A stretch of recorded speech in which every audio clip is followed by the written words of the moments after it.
significant change going on.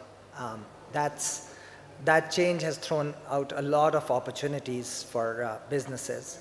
And the three big themes that we saw, which encouraged us to get into this particular space. Number one, people are more and more conscious of their wellness, their lifestyle, and products that till now were considered real luxury are now things people are actually taking on a day-to-day basis. So in terms of our business, nutrition certainly we found is one category where people are going in for preventive wellness, people are going in for well-being. The other mega trend, which us being an e-commerce company really is extremely important, is the growth of tier 2, tier 3, tier 4 and beyond. Very, very interesting. 1/3 of our sales come from tier 4 of the country. That's some 500, 600 small towns and villages. So what's happening? The internet has leveled the field a lot.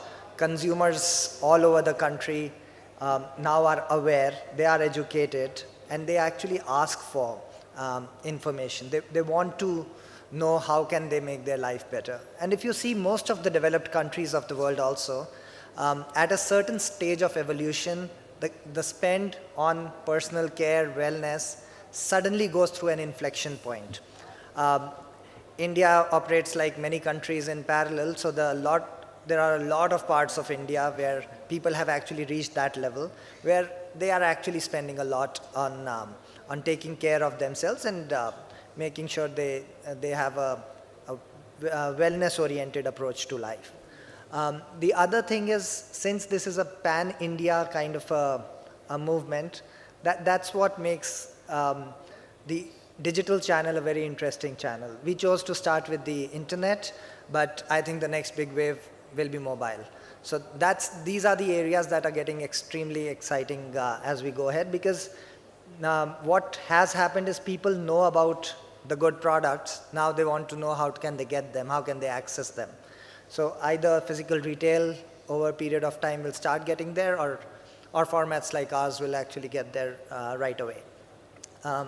The other big change that we are seeing is a significant change in the male consumer.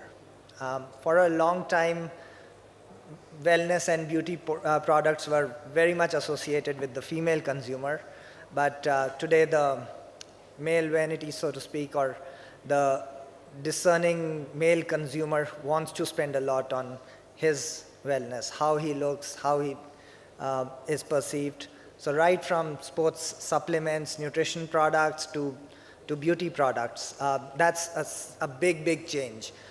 You'll be seeing a lot more. You're already seeing, I'm sure, the beer shampoo and a lot of shaving companies going aggressive on marketing. I think that's another trend you'll see a lot. And that's a niche to really stay on top of, stay focused on. So I think all in all, this is a segment that has been growing. I think last 5 years it's been growing extremely rapidly and faster than most of us realize. When people have the power to consume, a lot of this is largely driven by the quality of your communication and the quality of your education. So that brings me to the third aspect, which I think is pretty interesting. How do you let a person know that these kinds of products are also available? So what we have seen at HealthKart is we offer free nutrition counseling as well. So that is something that is extremely popular. People just sign up for the free nutrition counseling. That's how they get educated about the products. I think very similar in the offline space, there are diabetes camps, wellness camps, which are just oriented to educate the consumer. And that is, I think, critical in building an actual consumer base that understands the product and then buys it, because that becomes a long-term consumer, as we have seen. So in terms of the space, health, wellness, beauty, I think the country is changing very, very fast. The change is pan-India. It's not just the metros.